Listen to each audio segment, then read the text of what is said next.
They found him 3 days after the storm. No water, no shade, no sign that anyone had looked for him. But 2 donkeys, animals that had no reason to stay, that could have walked toward the river on their own, that understood thirst and heat the same way any living thing does, hadn't moved. They stood over him, one on each side, like they'd made a decision. Now I've kept a log of strange things I've seen out on the flats. 41 entries over 9 years, dust devils that moved against the wind, a hawk that circled the same juniper for 6 straight hours the day my father died, a mule that walked 17 miles back to a barn it hadn't seen in 4 years. I've written all of it down because I don't trust memory. Memory softens things. Memory makes sense of what was never supposed to make sense. What happened after we found Eli Voss in that canyon wash? What happened in the days that followed, and what it cost the people who loved him to bring him back? That's the part nobody talks about. That's the part I need to get right. Because the donkey's staying was the miracle everyone remembered. But the miracle nobody saw coming was what Eli did once he woke up. My name is Calhoun Greer, and I keep a log. Not a journal. I want to be clear about that distinction because my sister once called it a journal and I didn't speak to her for 3 days. A journal is for feelings. A log is for facts. Dates, weather conditions, notable observations, anything that seems like it might matter later even if I can't explain why it matters now. I've been doing it since I was 19 years old, when I watched a man survive a rattlesnake bite that by all medical understanding should have killed him in 40 minutes. And I realized that the world was full of things that happened outside the margins of what people thought was possible. I write them down so they don't disappear. Entry 42 was going to be about the donkeys. But the more I wrote, the more I realized the donkeys were only the beginning. We'd found Eli Voss on a Tuesday, near the end of what the Mescalero called the month of the high yellow sun, that brutal window in late summer when the heat doesn't break at night, and the rocks hold warmth like living things, and the desert floor shimmers with something that looks like water, but is only the air lying to you. I was riding with a 3-man search party out of Sulfur Creek. Myself, a rancher named Hector Mendes who'd known Eli for going on 20 years, and a young Apache scout named Toucheswater who worked intermittently for the territorial marshal, and who had, in my admittedly limited experience of him, never once been wrong about anything related to land or direction or the behavior of animals. It was Toucheswater who found him. Not by tracking exactly, or not only by tracking. He'd stopped his horse at the rim of a shallow arroyo, looked down into the wash below, and said very quietly, 2 of them are still with him. I didn't understand what he meant until I looked. The arroyo was maybe 30 feet below the lip of the ridge, carved out by water that only ran in spring and sat bone-dry the rest of the year. The bottom was pale caliche and broken rock and a thin scatter of dry brush that rattled even when there was no wind. And in the middle of it, partially in the shadow thrown by the eastern wall, a man was lying on his back. His arms were out. His hat was somewhere to his left, crown down and half buried in silt. He was very still. On either side of him stood a donkey. Not near him, not in the general vicinity, on either side. Close enough that one of them, the dun-colored one with the stripe across her shoulders, was lowering her head at intervals, nosing at his face, then lifting it again. The other, darker, with one ear that sat permanently crooked, stood with his body angled to block the western sun that was beginning to drop toward the ridge line. They had positioned themselves to provide shade. I sat on my horse at the rim of that arroyo, and I felt something move through me that I couldn't name. Not shock, exactly. Something older than shock. Something that had to do with the fact that the world was sometimes arranged in ways that no human being had designed or intended, and that this arrangement could be, in its own wordless way, a form of mercy. I got out my log and wrote, 2 donkeys standing guard over an unconscious man in the Dry Fork Arroyo. Deliberate positioning, one blocking sun, one checking for breath. Neither ran when we appeared. Hector was already off his horse, picking his way down the arroyo wall. He was a big man, Hector, wide through the chest, slow in his movements in the way that very calm people are, the kind of calm that isn't absence of feeling but is feeling that's been disciplined over decades into something useful.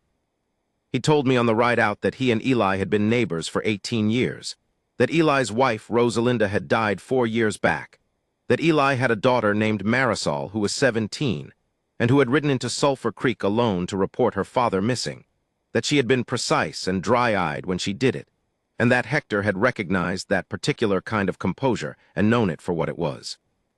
He reached the bottom of the arroyo and approached the donkeys. Neither one moved. The darker one turned his head to watch Hector come, that crooked ear swiveling, and made a sound low in his chest. Not alarm, something more deliberate than that, more like acknowledgement. Hector held out his hand, and the donkey pressed his nose to it briefly and then stepped aside. Eli Voss was not dead. That was the first surprise. After 3 days in that canyon with no water and whatever had happened to him before he ended up there, the series of events we were only going to piece together over the following week.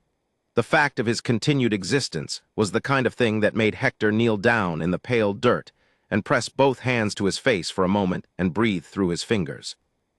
I climbed down the arroyo wall and crouched beside them. Eli was in bad shape. His lips were cracked and dark. His skin had that particular papery quality that severe dehydration produces, where it looks like it's been borrowed from something much older than the face it's on. His breathing was shallow but regular. His left hand, I noticed, was clutching something, and when I leaned closer I saw it was a short length of braided rope. Not his lasso. Something smaller, more personal. It had the look of something that had been handled for years, the kind of object that accumulates significance the way river stones accumulate polish. He wouldn't let go of it, even unconscious. Toucheswater had come down behind us and was examining the ground around the man with that careful, systematic attention that I had learned to recognize in him as something that wasn't quite reading and wasn't quite listening, but was something in between, a kind of perception that involved the whole body, the whole attention, and that arrived at conclusions through a process I couldn't entirely follow. "He walked here," Toucheswater said. "From where?" Hector asked. Toucheswater pointed north up the arroyo in the direction of a dry bend about a quarter-mile away. "From there, the donkeys came with him." He paused. "I think he fell and then walked again, more than once." I wrote, "Subject apparently walked to current location after initial fall. Multiple falls indicated. Donkeys maintained proximity throughout." It was a fact. I wrote it as a fact. But there was something about it, the image of a man falling in the desert heat and getting up and falling again, and the animals just staying with him through all of it, that lodged in my chest in a way that facts don't usually lodge. We got Eli out of the arroyo by fashioning a litter from our saddle blankets and 2 lengths of rope, which was harder than it sounds given that the arroyo wall was loose caliche that wanted to crumble under weight, and that Eli, even dehydrated, was not a small man. Toucheswater and I handled the upper end. Hector took the lower. The dun donkey followed us up the wall without being led, finding her footing on the loose slope with an ease that made my own scrambling look embarrassing by comparison. The darker donkey, the one with the crooked ear, waited at the bottom until we had Eli at the top, and then he came up in a single unhurried movement and positioned himself on the western side of the litter the way he'd positioned himself in the arroyo. Blocking sun, still working at it. We had a small water supply, not enough to properly address what Eli's body needed, but enough to wet his lips and begin. Toucheswater did this with careful, practiced efficiency, tilting Eli's head, allowing only small amounts. He'd done this before, I thought. He knew what too much water did to someone who'd gone without too long. Eli didn't wake. We rode back towards Sulfur Creek at a walk, Hector holding the front ends of the litter ropes, me at the rear, Toucheswater on point. The donkeys walked alongside. Nobody suggested tying them off or leaving them. It didn't seem like the kind of situation where you left something behind. I had time to think on that ride. I had time to look at the desert and look at Eli Voss lying between my horse and Hector's, and look at the 2 donkeys keeping their self-appointed stations, and think about what it meant that loyalty sometimes showed up in the shape of things you didn't expect. I had no theory about why the donkeys had stayed. I want to be honest about that. I've heard every explanation people offered afterward. They were herd animals following a bond, they were too exhausted to move, they were waiting for water, and Eli happened to be nearby, and I'm not going to argue against any of them. Maybe they were true. Maybe they were all true at once. What I know is what I saw. What I saw was deliberate. What I saw had the quality of decision. I wrote in my log that night, "The nature of loyalty is that it doesn't require a reason we can explain. It only requires a will that holds when holding is hard." That wasn't a fact. That was a feeling. I wrote it anyway. Sulfur Creek was small enough that news moved through it before people did. By the time we came down the main street with Eli on the litter, there were already 24 people gathered. And by the time we reached the livery that doubled as the closest thing the town had to a medical facility, there were more. Doc Alderman, who was 63 years old and had seen more of the territory's particular damages than he probably wished, met us at the door. He looked at Eli for about 4 seconds, and then started giving instructions. The donkeys stopped at the livery entrance. The dun one turned her head and watched as we carried Eli inside. The darker one stood a little behind her, that crooked ear angled toward the door. Marisol Voss was already inside. She was 17, as Hector had said. She had her mother's eyes and her father's jaw, and she was standing against the far wall of the livery in a posture that I recognized as someone who has made themselves very still because movement might break something important. She watched them lay her father down on the cot Doc Alderman had set up. She didn't move toward him. She didn't make a sound. Then Doc Alderman said, "He's breathing fine." "We've got him." And Marisol Voss closed her eyes and allowed herself one long, slow exhale that seemed to last longer than a breath had any right to last. And then she opened her eyes and walked to her father's side and took his free hand, not the one holding the rope, the other one, and held it in both of hers. He was still unconscious. She held his hand anyway. I noted in my log, subject's daughter shows same pattern of controlled emotional response under pressure as subject. Held hand of unconscious father without speaking. This is not absence of feeling. This is the opposite of absence. I slept in the livery that night, partly because I'd been riding since before dawn and the walk back to the guest house felt like an unnecessary project, and partly because I wanted to be there when Eli woke up. I wanted to write down what he said. I wanted to have the facts. What I hadn't accounted for was that facts have a way of being inadequate to certain kinds of moments. Eli Voss regained consciousness around 2 in the morning. I know this because I heard him. I was half asleep in the corner of the livery where the fresh straw was deepest, my log on my chest, and I heard a sound that wasn't quite a word, something between a question and a breath, and I was awake before I'd decided to be. Marisol was awake too. She hadn't slept as near as I could tell. She was still in the chair beside the cot, still holding his hand. Eli's eyes opened. He looked at the ceiling for a moment. Then he turned his head and saw his daughter, and his face did something that I am not going to try to describe in detail because I don't have the right words for it. What I'll say is this. It was the face of a man who had been somewhere very far away and who had not been certain he was going to get back, and who was now back, and who was looking at the specific person who made back worth the effort of getting to. Marisol didn't say anything. She squeezed his hand. He looked down at his other hand, the braided rope still there. He closed his eyes again. His breathing changed, deeper, easier, the breathing of sleep rather than unconsciousness. Marisol sat with him until dawn. I sat in my corner and I didn't write anything for a long time. Then I wrote, Entry 42 ongoing. There are things that happen in the desert that have nothing to do with survival and everything to do with what survival is for. In the morning, Eli woke again, and this time he stayed awake. Doc Alderman had him drinking water by small regular intervals and eating a little salt and some broth that someone had brought from the hotel kitchen. Eli's color was better. His voice, when it came, was rough as gravel but functional. Hector came before noon. He sat beside the cot and didn't try to fill the silence with words, which was something I'd noticed about him before, his ability to be present without requiring acknowledgement of his presence. He'd known Eli long enough that their friendship had gotten past the stage of needing demonstration. Eli looked at him for a while and then said, "The donkeys." "Outside," Hector said. Eli made a sound that might have been relief. "Been there since we brought you in," Hector added. "Maria from the feed store gave them water and a bucket of grain this morning.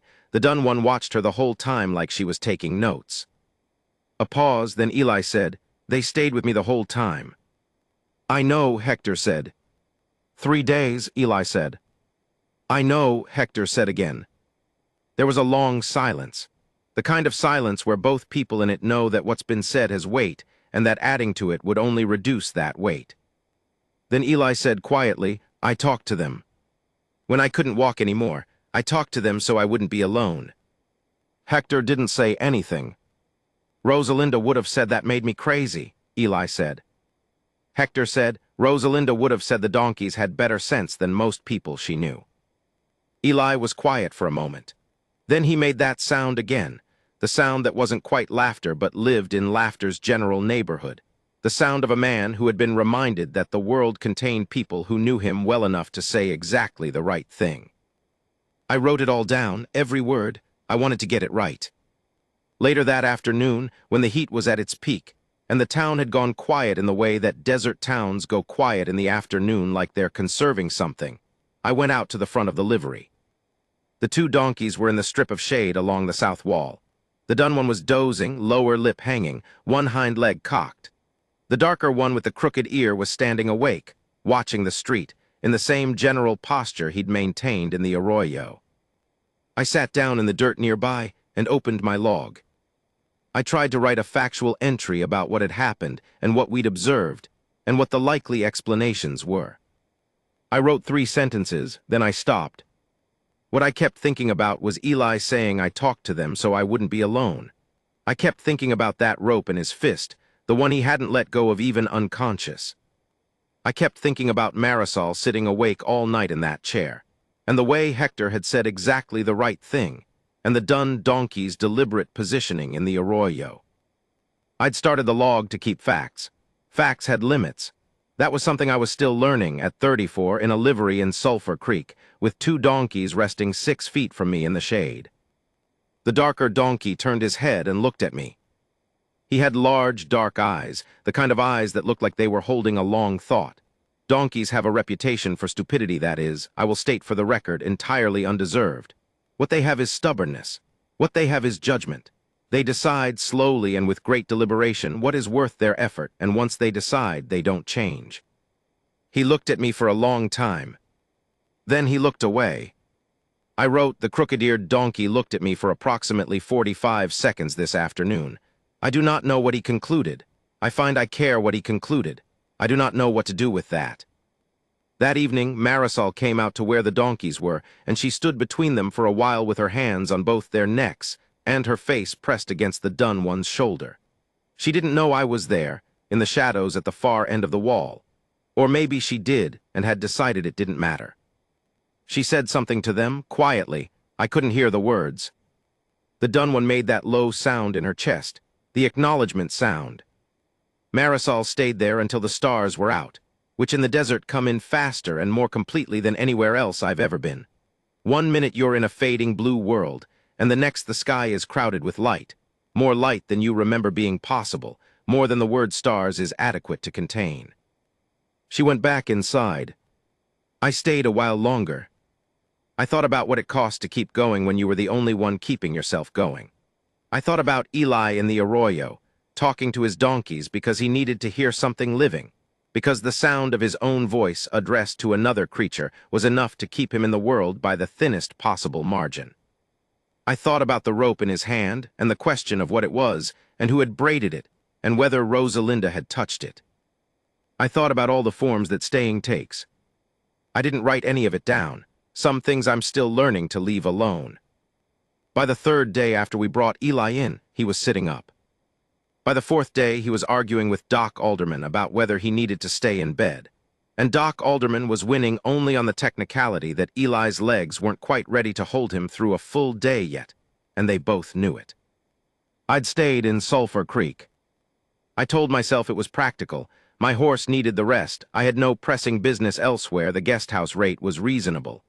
These things were all true. They were not the reason I stayed. The reason I stayed was that I had 42 entries in my log, and this was the first one that felt unfinished. The first one where I had a strong suspicion that the most important part hadn't happened yet. So I stayed and I kept my log and I watched. On the 5th morning, Eli Voss told Toucheswater what had actually happened.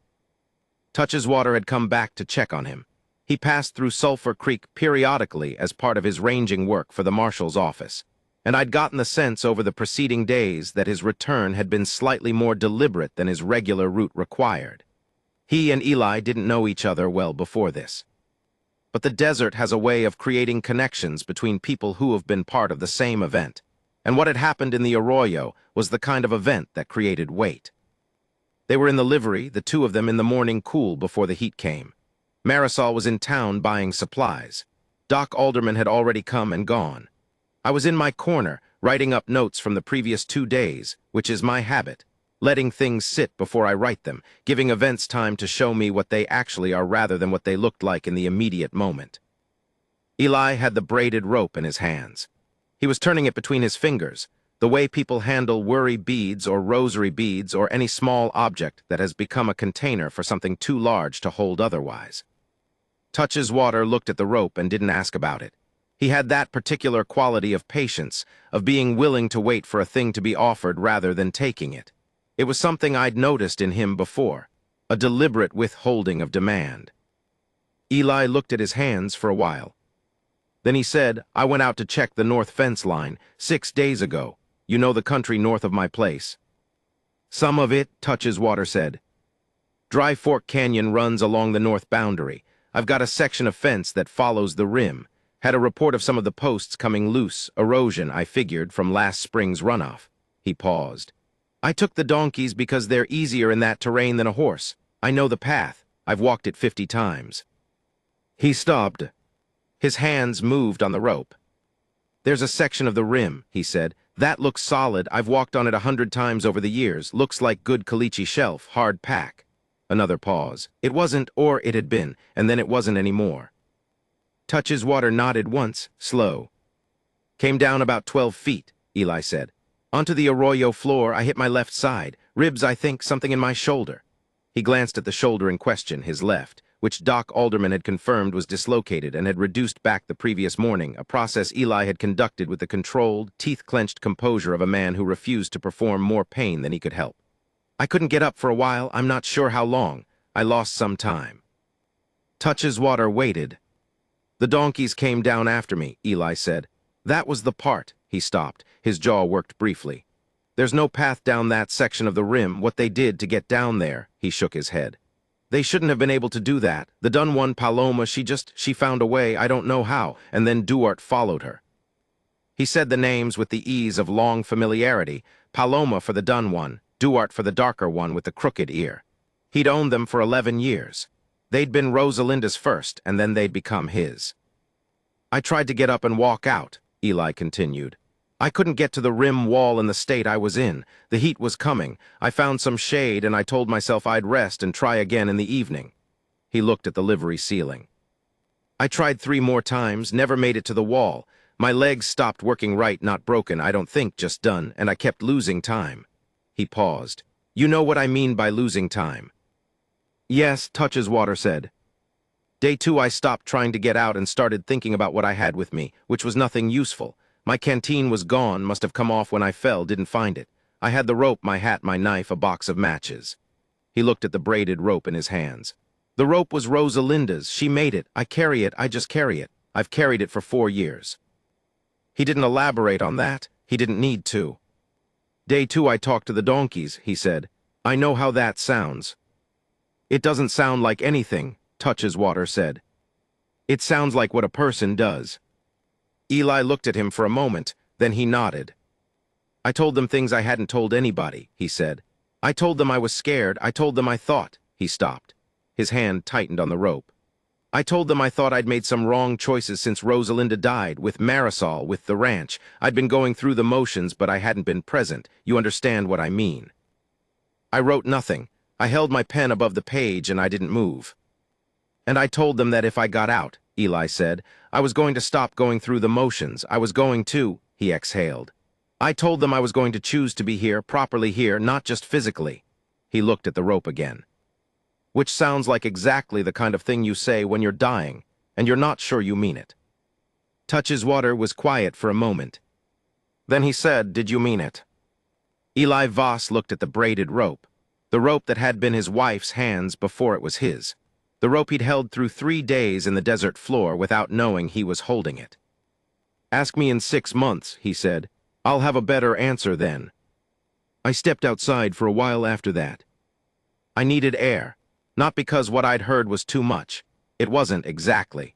But because there are moments when being in the vicinity of something true makes you feel the distance between what you record and what you experience, and that distance can be uncomfortable in ways that are also, I think, important.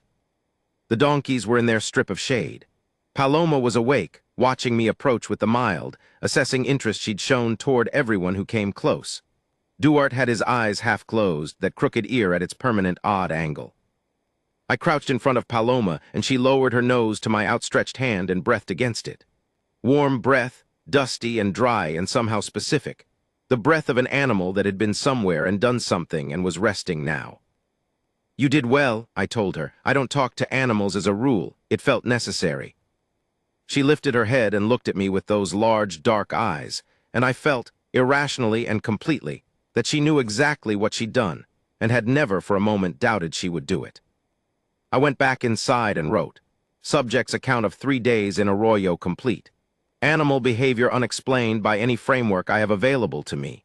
Choosing, for the purposes of this record, to note that some things resist explanation not because we lack intelligence, but because explanation is not the point of them." Marisol Voss was a complicated person to know quickly.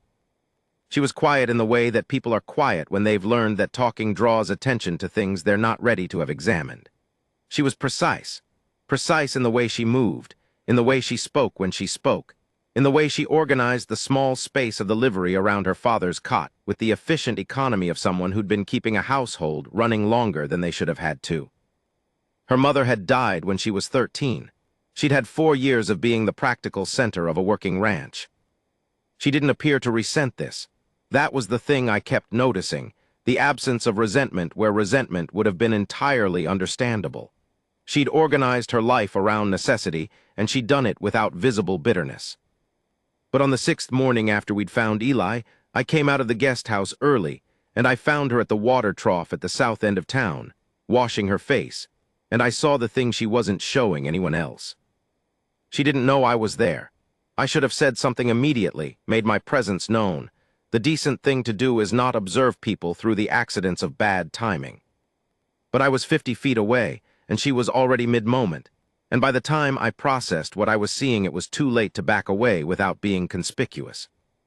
She was crying. Not dramatically, not falling apart. Crying the way people cry when they've been holding it together for a long time and they've finally found a moment that's private enough to let a little of it out. Controlled, precise, like she was allowing exactly as much as she needed to allow and no more. She pressed her wet hands to her face. Her shoulders rose once and fell. She breathed. Then she straightened up, dried her face on her sleeve, and stood there looking at the mountains to the north that were still purple in the early light, still holding the color of the night. I wrote nothing about this in my log. Some things don't belong to me. What I did write was, there are people who carry things that should require several people, and they carry them without complaint, and the cost of that becomes visible only in the seconds they don't know anyone's watching. The ranch will be fine when Eli recovers. I'm less certain about all the things Marisol Voss set down for herself when she was 13. On the 7th day, Eli stood. Not just sat up, stood. Full height. Winced at the ribs, steadied himself with one hand on the livery post, but stayed upright and moved himself from the cot to the doorway and stood in the sunlight for a while with his eyes closed. The donkeys were right there. Paloma moved to him immediately, not running, but with that deliberate, assured forward motion, and put her nose against his chest. Eli put his hand on her neck. Duarte came around to his left side and stood there, that crooked ear angled toward the street, still working. I watched from across the way. Hector was beside me. He'd been coming in most mornings, had barely left town in the week since we'd brought Eli back. His own ranch was apparently being managed by his 2 older sons, who were capable of handling it, and Hector's presence in Sulfur Creek seemed to be the result of a decision he'd made so early in the process that he might not have consciously made it at all. 11 years he's had those animals, Hector said, not looking at me, still looking at Eli in the doorway. I know, I said. You know what he calls them. Paloma and Duarte, I said. He glanced at me briefly. You pay attention. That's the job, I said. He looked back at Eli. He named Duarte for a man who worked the ranch when Eli first bought it. Old man, worked himself near to death 3 hard winters in a row and just wouldn't quit. Eli said the donkey reminded him of that man, the way he stood, the way nothing seemed to get through to him except what he decided to let get through. I looked at Duarte's crooked ear. And Paloma was Rosalinda's name for her, I said. Hector nodded. Dove said the donkey had a dove's quality, which, he made a small sound. You wouldn't necessarily put those two things together looking at her. But Rosalinda saw something in her from the first. Eli had opened his eyes. He was looking at the mountains. His hand was still on Paloma's neck. He's going to be all right, Hector said. It wasn't quite a statement and wasn't quite a question and wasn't quite a prayer. Yes, I said, because some things you can simply see. That afternoon, I made a decision of my own. I'd been in Sulfur Creek for 7 days. My original plan had been to pass through. I was headed further south, toward a survey job that would take me into the lower basin country, and Sulfur Creek was a waypoint, nothing more. But 7 days had become its own structure, and the structure had become something I wasn't ready to leave. I went to the guest house and I wrote up the full account of what I'd seen and heard since arriving in Sulfur Creek. Not my log. That was notes, shorthand, the skeleton. This was the full thing, the meat on it. Everything I'd observed and overheard and felt and tried not to feel and failed at. It took me 4 hours. When I was done, I had 16 pages that were the most honest writing I'd done in years.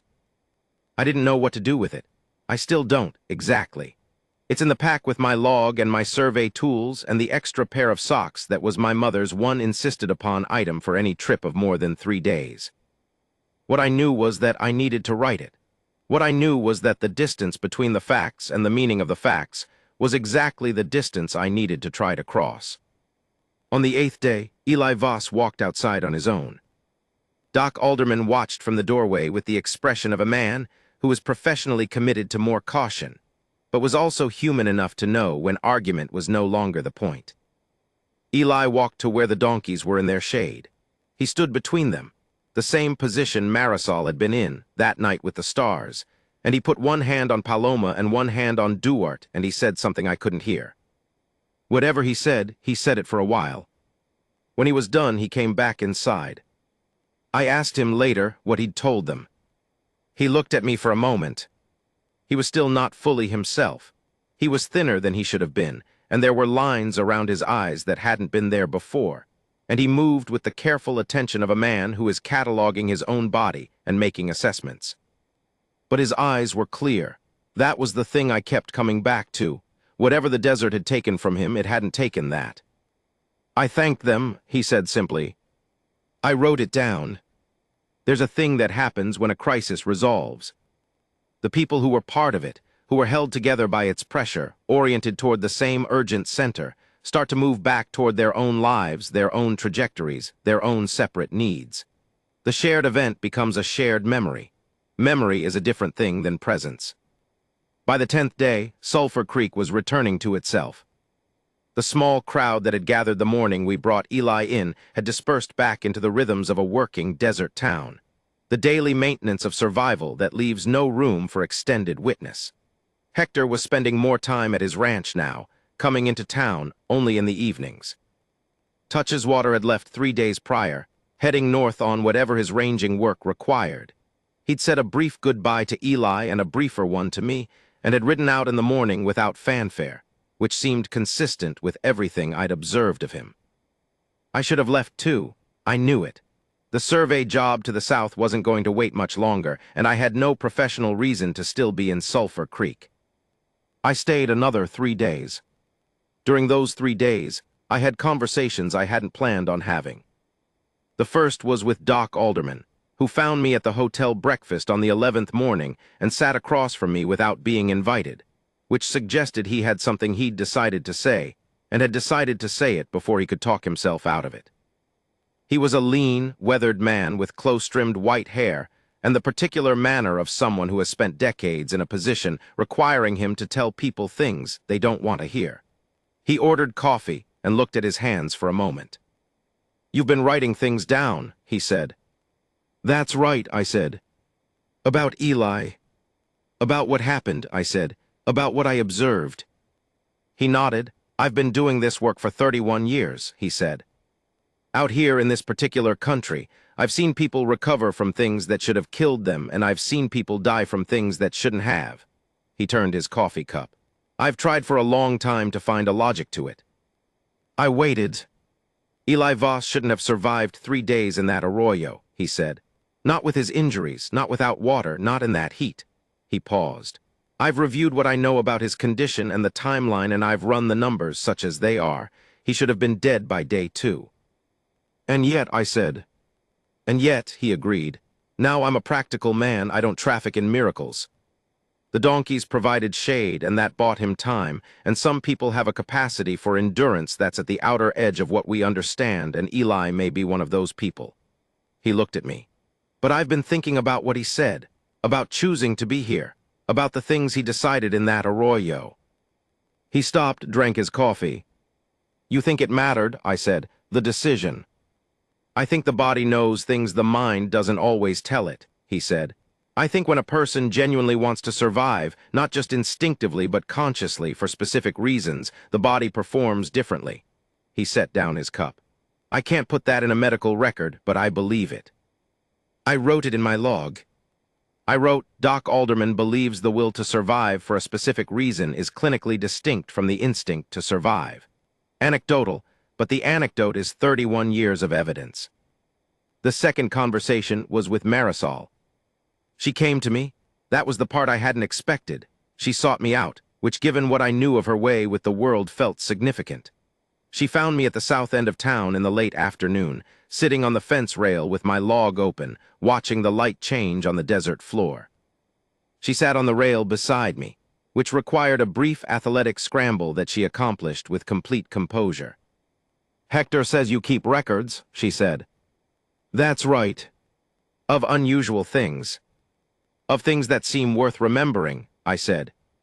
Whether or not I can explain them. She looked at the desert.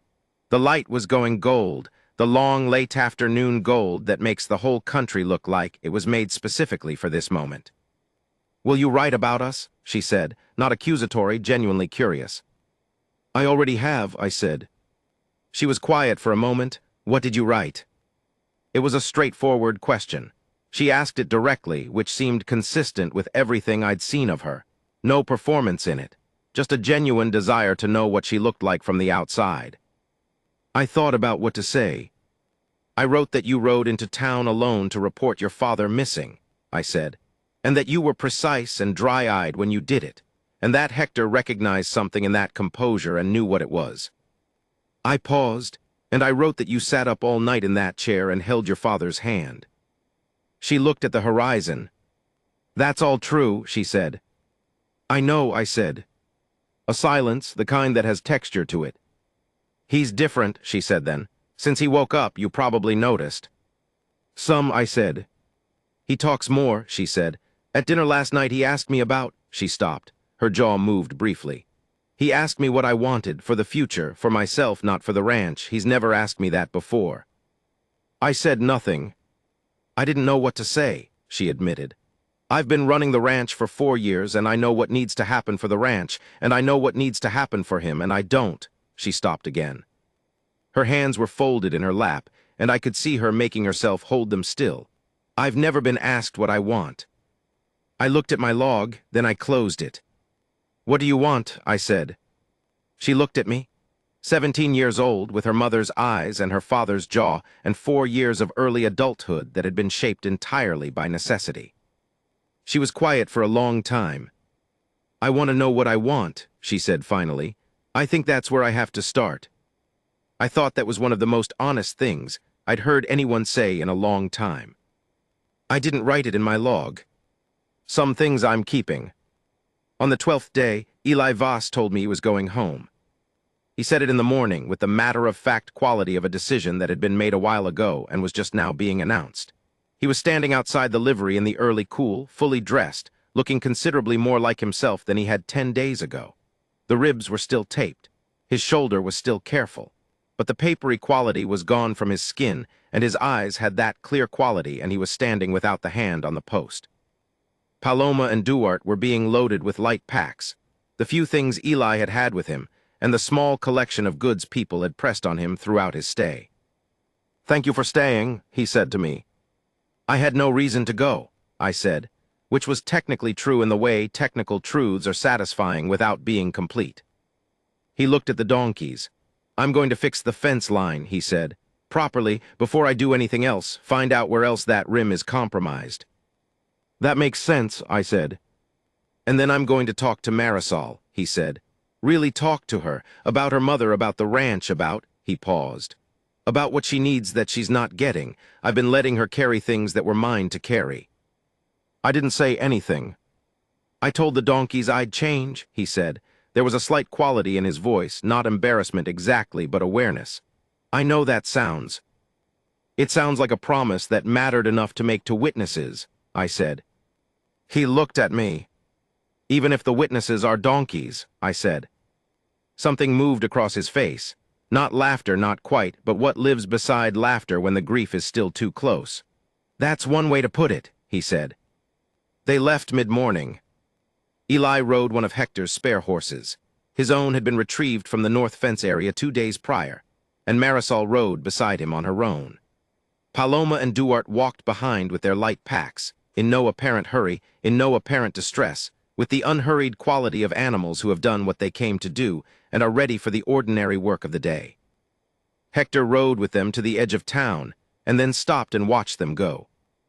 I stood at the edge of the main street.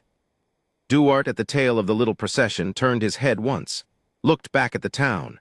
That crooked ear at its angle, those large, dark eyes taking in whatever they took in.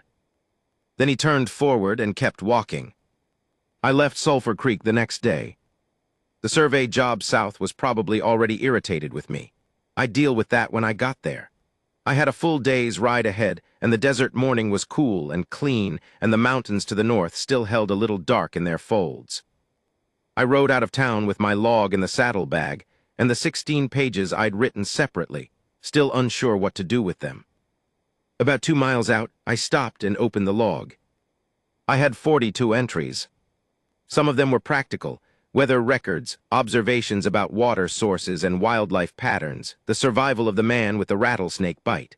Some of them were stranger, the hawk and the juniper, the mule and the 17 miles. I wrote the final entry for the Eli Voss incident. I'd been building up to it for 12 days, adding pieces, but the concluding entry I'd been putting off until I knew what it should say. I sat on my horse at the edge of the flat country, and I thought about what I'd seen. A man fell into a canyon, and 3 days in that canyon remade him, not in the dramatic, complete way of stories where transformation is clean and unmistakable, but in the slow, uncertain, provisional way that real change actually happens. He'd told the donkeys what he needed to change, and now he had to live it, which was the hard part, which was the part that happened after the crisis was over and the audience had gone home. His daughter was 17, and didn't know what she wanted but knew she needed to find out. 2 donkeys had stayed. What does it mean when something stays? I wrote entry 42 final. I've been keeping this log for 15 years because I wanted records of things that happened outside the margins.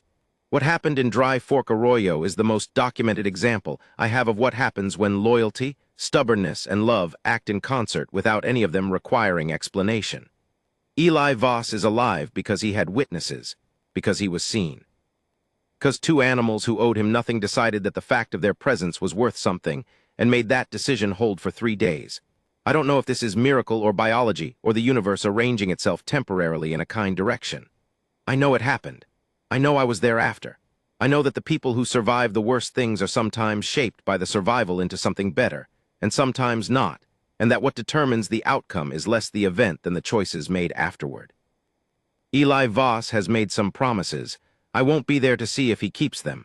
This is the part where I have to trust the record and the road that goes elsewhere. I closed the log. I put it back in the saddlebag. I rode south. Behind me, 2 miles back in the livery shade at the south end of Sulfur Creek, there was probably nothing. Paloma and Duarte were on the road home. Eli was on the road home. Marisol was beside him on her roan. Hector was back at his ranch with his 2 capable sons. What I kept thinking about, miles into the desert going south, with the sun climbing and the heat beginning its daily work, was Duarte looking back. That last look, that backward turn of the crooked ear. I don't know what he saw. I don't know what animals see when they look at the places they've been. I don't know if the backward glance was instinct or something more considered, something that in another creature we'd call remembering.